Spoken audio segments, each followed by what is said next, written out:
Hello everyone, ICT virtual classes. मैं योगेश किमनी आपका स्वागत करता हूँ। तो जैसा कि आप जानते हैं, हम लोग यहाँ पर पढ़ रहे थे मैग्नेटिक फील्ड के बारे में और चुंबकीय क्षेत्र के बारे में। हमने यहाँ पर सारी बातें जान ली थी बायो-सावर्ट लॉ की। अब बात करते हैं हम एम्पियर सर्किटल लॉ की कि एम्पियर का परिपथ नियम क्या है। एम्पियर सर्किटल लॉ,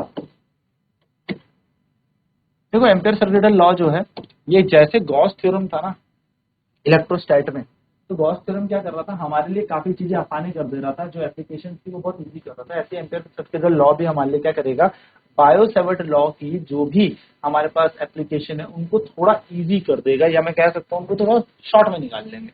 ठीक है, तो अगर हम बात कहें तो क्या कहता है एम्पियर सर्किटल लॉ, तो एम्पियर सर्किटल लॉ कहता है the line integral of magnetic field, the line integral of magnetic field for a closed surface, the line integral of a magnetic field for a closed surface is equal to mu naught times the net current flowing through the circuit।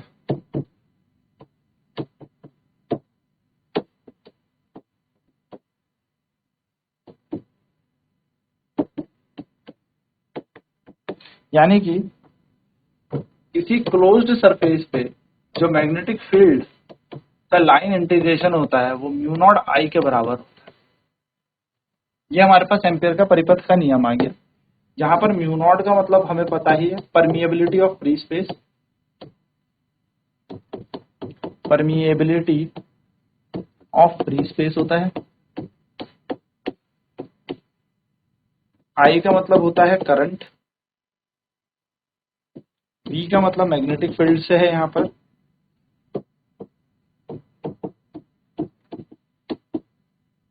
DL यहाँ पर small length element है, या मैं यहाँ पे length element कह सकता हूँ।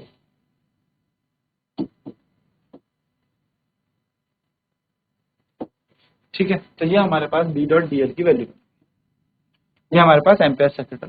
नाउ एप्लीकेशन पे बात करते हैं, application of ampere circuital, application of ampere circuital law.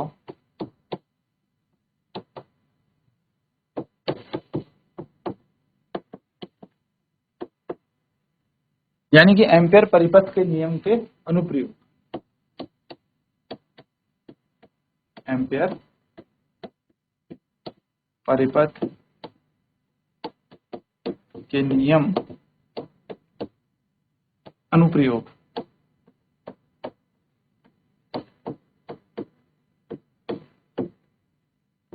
अगर हम इन अनुप्रयोगों की बात करें यहाँ पर, तो सबसे पहला अनुप्रयोग हमें मिलेगा magnetic field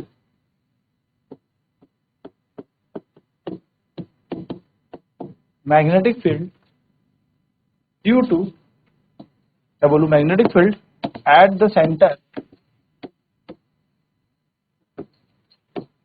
of a circular current carrying loop, क्या बोलूं, of a current carrying circular loop, current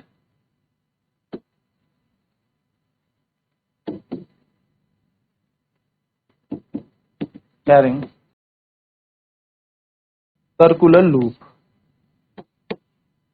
ठीक है, लूप पर जरा बात कर लेते हैं कि लूप का कैसे यहाँ पर मैग्नेटिक फील्ड निकालना। तो we know that according to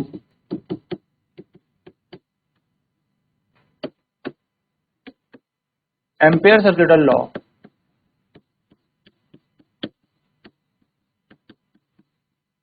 according to Ampere circuital law, यानी कि एम्पियर परिपथ के नियम अनुसार, अगर हम इस नियम अनुसार देखें तो बी डॉट डी एल बराबर म्यू नॉट आई के होता है। मान लेते हैं एक सर्कुलर लूप है जिसके अंदर करंट आई जा रहा है, ए इसका रेडियस है, ठीक है। तो हम देखेंगे कि मैग्नेटिक फील्ड और लेंथ एलिमेंट ये आपस में डॉट प्रोडक्ट से जुड़े हैं और डॉट प्रोडक्ट हटने पर कॉस थीटा यहाँ पर इनके बीच का एंगल होता है। यहाँ पर कॉस थीटा, थीटा की वैल्यू कितनी हो जाएगी, तो थीटा की वैल्यू 0 डिग्री हो जाएगी। क्यों? क्योंकि यहाँ पर ये दोनों के दोनों जो बिंदु हैं ये आपस में एक दूसरे के समांतर है, आई भी और लेंथ एलिमेंट भी। अगर हम लेंथ एलिमेंट लेंगे और करंट को लेंगे, ये दोनों के दोनों समान है, मैग्नेटिक फील्ड इसके समांतर आएगा। तो कॉस 0 डिग्री का मान होता है हमारे पास 1। तो अगर हम यहाँ पर देखिए integration B D L cos 0 बराबर बन जाएगा म्यू नॉट आई के बराबर। क्लोज इंटरवल में बी डी एल ऐसे रहेगा, कॉस 0 की वैल्यू 1 होती है, तो कॉस 0 की वैल्यू यहाँ पर 1 लगा दी, म्यू नॉट आई के बराबर लगा दिया हमने इस मान को। और इंटीग्रेशन बी डी एल यहाँ पर ऐसे रहेगा जो कि किसके बराबर आ जाएगा, म्यू नॉट आई के। बी हमारा मैग्नेटिक फील्ड है, ये बाहर आ गया, इंटीग्रेशन क्लोज इंटरवल में डीएल बच गया और यहाँ पर आ जाएगा म्यू नॉट आई के बराबर। सभी जानते हैं डीएल का इंटीग्रेशन होता है हमारे पास एल, तो यहाँ पर आएगा म्यू नॉट आई और बी बराबर आ जाएगा म्यू नॉट आई अपॉन 2 पाई, है ना, mu not I upon L. ये हमारा बन गया, ये हमारे पास यहाँ पर चुंबकीय क्षेत्र। ना हमें कुछ नहीं करना, बी बराबर ऐसे रखना है, म्यू नॉट को म्यू नॉट रखना है और एल यहाँ पर आ जाएगा। अब एक मान लीजिए यहाँ पर स्ट्रेट, यहाँ से हमने एक वायर ले ली स्ट्रेट, ठीक है। तो स्ट्रेट वायर के अराउंड क्या बन रहा है, मैग्नेटिक फील्ड बन रहा है। हाँ सर, तो मैग्नेटिक फील्ड अगर यहाँ पर बन रहा है तो अगर मैं यहाँ पर बोलूँ एल जो होता है वो किसके बराबर होगा, तो एल जो होगा वो 2 पाई ए के बराबर होगा। और यहाँ से हमें magnetic field due to a current carrying straight conductor मिल गया, कितना, बी बराबर म्यू नॉट आई अपॉन में 2 pi A.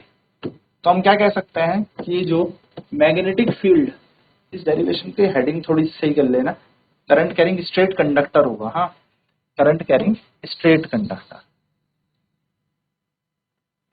Magnetic field at the current carrying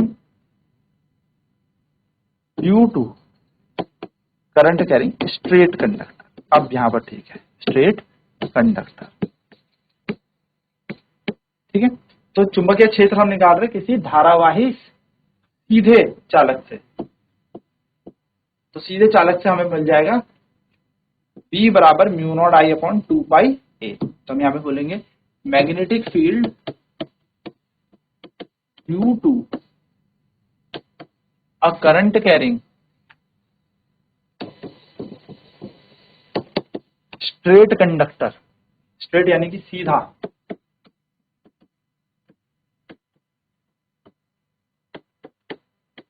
straight conductor is mu not I upon 2 pi. ये हमें यहाँ पर मिल जाए, ठीक है। इस तरीके से हम यहाँ पर इसको निकाल सकते। चलिए नेक्स्ट, बहुत ही इंपॉर्टेंट है, काफी इंपॉर्टेंट एप्लीकेशन है इसकी, जिसको बोलते हैं magnetic field due to a long solenoid. ये काफी इंपॉर्टेंट है, पेपर में आता है, ठीक है। लॉन्ग सोलिनॉइड कह लीजिए या लंबी परिनालिका कह लीजिए। तो हम यहाँ पे लिखेंगे मैग्नेटिक फील्ड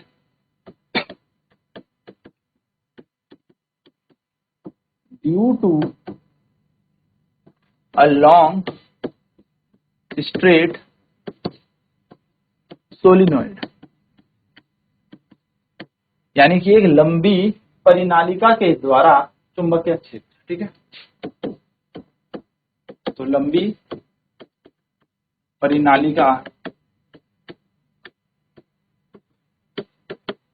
के द्वारा चुंबकीय क्षेत्र,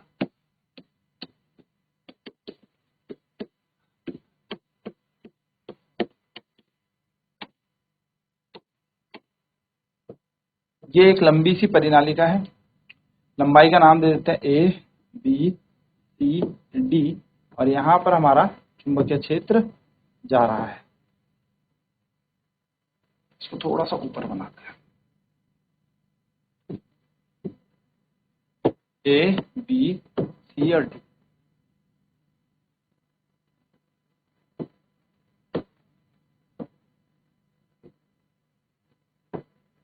इस तरीके, ठीक है। ये हमारा ये, ठीक है दोस्तों, ये हमारी सोलिनॉइड होगी। तो सोलिनॉइड क्या होती है? सोलिनॉइड क्या होती है? सोलिनॉइड होती है एक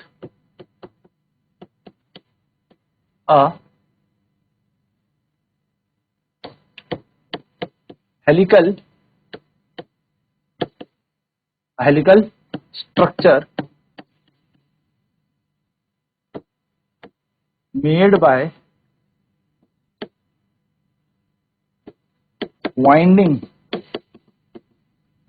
a large number of turns over a cardboard or metal। क्या कहता है? एक हेलिकल स्ट्रक्चर होता है जिसमें बहुत सारे फेरों की संख्या होती है। जब किसी कार्डबोर्ड या किसी मेटल सरफेस के ऊपर हम बहुत सारे क्या करते हैं, फेरों को लपेट देते हैं, ऐसे लपेट कर रखते हैं। ठीक है, चलिए तो लगाते हैं, मैग्नेटिक फील्ड निकालते हैं सोलिनॉइड से। सो मैग्नेटिक फील्ड, या मैं इसमें कहूँ मैग्नेटिक फील्ड सोलिनॉइड से निकालना, तो लिखेंगे अकॉर्डिंग टू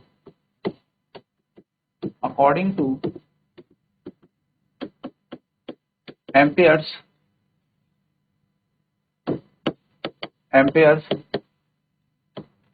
सर्किटल लॉ। तो एम्पियर सर्किटल लॉ के अनुसार अगर हम देखें, यानी कि एम्पियर के परिपथ के नियम के अनुसार देखें, तो हमें पता है integration B dot D L जो होता है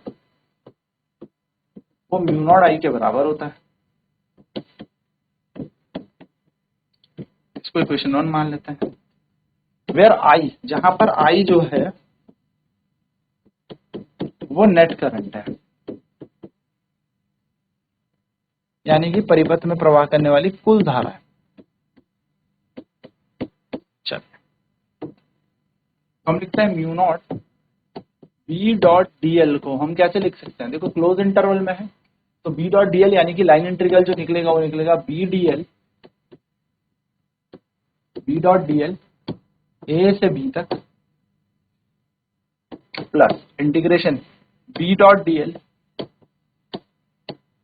बी से लेके सी तक plus integration B dot D L C से लेके डी तक plus integration B dot D L D से लेके ए तक। ये हमारे पास पूरा का पूरा व्यंजक है। ठीक है, तो अगर हम यहाँ पर देखें तो close interval B dot D L किसके बराबर चल रहा है? इसके। हम सभी जानते हैं कि अगर हम यहाँ पर देखें, ठीक है, यहाँ पर अगर हम देखें तो जो बी से सी जा रहा है और जो डी से सी आ रहा है, यानी कि ये जो बी से सी जा रहा है या डी से ए आ रहा है, ये दोनों के दोनों इस चुंबकीय क्षेत्र के कैसे हैं? 90 डिग्री में लंबवत हैं। तो हम कहेंगे हेयर, यहां इंटीग्रेशन बी से C B dot D L is equal to integration C से D B dot D L,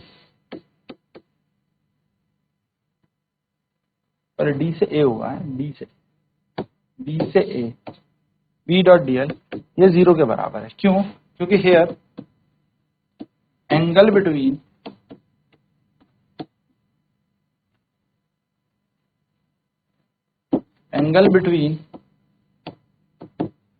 magnetic field and ये इज 90 डिग्री, और अगर 90 डिग्री है तो cos 90 कितना होता है? 0। cos 90 डिग्री कितना होता है? 0। cos 90 डिग्री हमारा 0 हो जाएगा, तो ये हमारा पूरा यहाँ पर 0 हो जाएगा, 0 हो जाएगा। चलिए फटाफट यहाँ तक नोट करते हैं, फिर इसको आगे डिराइव करते हैं।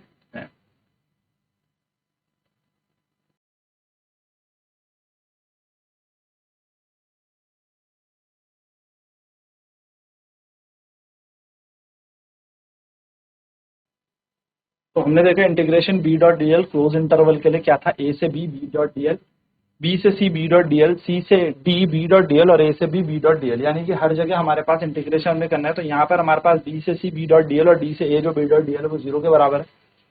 फिर angle between B dot D L is 90 degree, यानी कि जो बी डी एल के बीच का एंगल है वो 90 डिग्री है। और कॉस, क्योंकि ये दोनों के दोनों परपेंडिकुलर है ना, यहाँ पर परपेंडिकुलर है और यहाँ पर cos 90 की वैल्यू 0 होती है, तो हम यहाँ पर कह सकते हैं कि integration b dot D L जो बना हमारे पास, अब वो बना सिर्फ a से b B dot DL plus C से D B डॉट DL, बाकी सब तो जीरो हो गया। अब यहां पर फिर से अगर हम बात करें here again,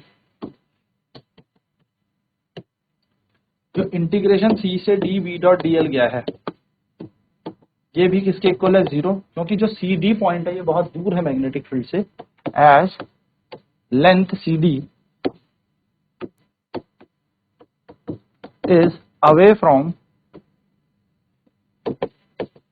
the magnetic field, away from the magnetic field. तो जो लेंथ CD है वो दूर है मैग्नेटिक फील्ड से, तो इंटीग्रेशन जो B डॉट DL बन रहा है वो हमारे पास बन जाएगा इंटीग्रेशन सिर्फ A से B B डॉट DL। अब अगर हम देखें तो close interval B dot DL बराबर है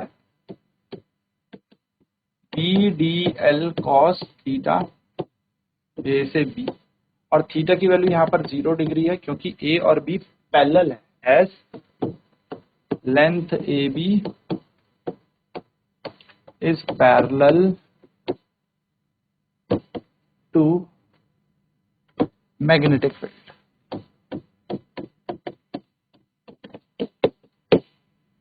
तो अगर हम यहाँ पर देखें तो इंटीग्रेशन क्लोज इंटरवल में B डॉट DL जो है वो B DL के बराबर है A से B तक, बस सिंपल सी बात है। अब हमने क्या कहा यहाँ पर कि लेट ये BDL चल रहा है ना, BDL ये BDL के बराबर बन गया, वेक्टर हट चुका, ठीक है, A से B, और इसको सॉल्व करके मुझे नहीं पता तो B बाहर लेके हमने इंटीग्रेशन DL ले लिया A से B। अब हमें तो नहीं पता ना लिमिट्स क्या है, A से B तक क्या है इसकी लंबाई, तो DL को हमने पूरा इंटीग्रेट सॉल्व करके लेट अस कंसीडर इसको हमने BX मान लिया। क्या मान लिया, BX, इस पूरे को BX मान लिया। तो हमें ये तो पता लग गया कि इंटीग्रेशन जो B डॉट DL है वो BX के बराबर, ठीक है, तो समझ में आती बात है ना, सिंपल सी बात है। नाउ X क्या है, पूरी लेंथ हमारे पास, जो भी हमारे पास लेंथ है वो है, तो इफ इसको हम मान लेते हैं इक्वेशन नंबर 2, ठीक है। नाउ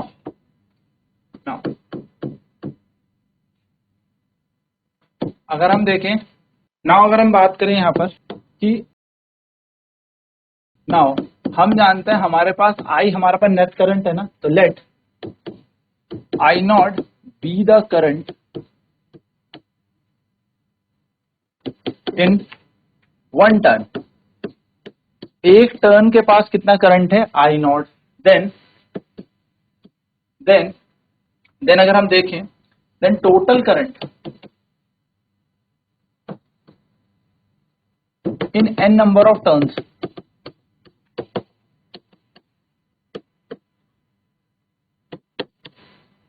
तो हम यहां पे देखेंगे n नंबर ऑफ टर्न्स पे कितना करंट हो जाएगा NI नॉट, और इन x लेंथ देखेंगे, इन x लेंथ तो it will be NXI not, तो जो नेट करंट होगा वो बन जाएगा NXI नॉट के बराबर। नाउ इसको इक्वेशन थर्ड, तो हम कहेंगे put equation 2 and third in equation number 1।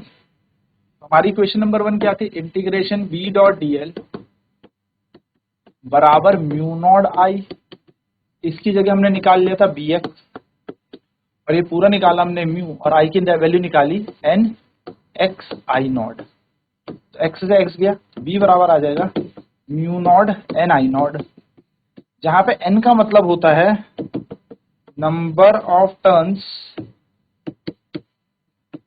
Per unit length, यानी कि एकांक लंबाई पर फेरों की संख्या।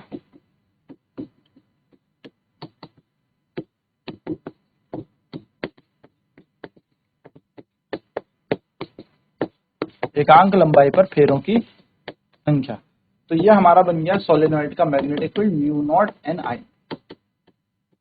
ठीक है। अगर आपसे कभी पूछ ले magnetic field at the end of solenoid, magnetic field at the end, कोना, छोर ऑफ सोलेनॉइड, सोलिनॉइड यानी कि परिनालिका के छोरों पर चुंबकीय क्षेत्र,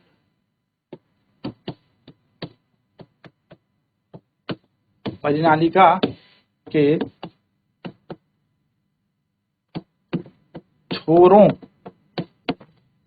पर चुंबकीय क्षेत्र, तो वो होता है बी एंड बराबर, जस्ट आधा कर देना सेंटर का, B and equal to half mu N I. चलिए फटाफट नोट कर लेते हैं इन पॉइंट्स को, फिर बढ़ते हैं आगे की तरफ।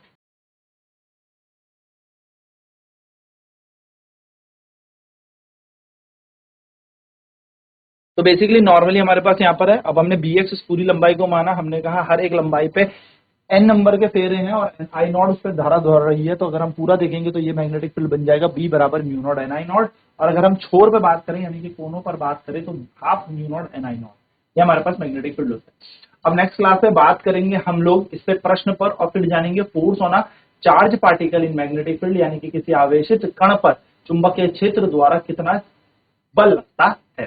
तो आज की क्लास में इतना ही। आईसीटी वर्चुअल क्लासेस में जुड़ने के लिए धन्यवाद। आपका दिन शुभ।